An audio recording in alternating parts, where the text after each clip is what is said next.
মা এটা কি? এটা পরোটা। কিসের পরোটা, আটা না ময়দা? আটার পরোটা, ময়দার পরোটা আমরা খাই না। আর কি দিয়ে খাবো এটাকে? ঘুগনি দিয়ে, দারুণ স্বাদের মটরের ঘুগনি বানিয়েছি। এটা রেসিপি কোথায় পাওয়া যাবে? আমার এখানেই পাওয়া যাবে, আমার চ্যানেলে এই ঘুগনির রেসিপি পেয়ে যাবে। পরোটা আমাদের হয়ে এসেছে, এখন এটাকে তেল দিয়ে ভাজা হবে। ভাজা হচ্ছে আমাদের পরোটা।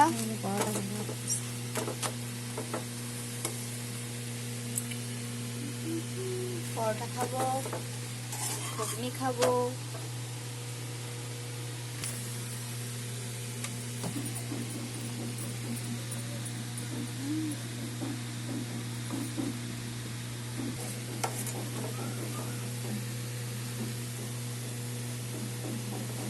আমাদের পরোটা হয়ে এসেছে, এখন খাবো, খেয়ে আপনাদেরকে জানাবো কেমন হয়েছে।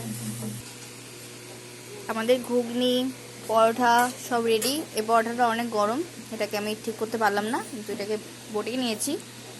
তো আপনারা ঘরে বানিয়ে খেয়ে জানাবেন কেমন হয়েছে। আজকের জন্য এতটুকুই।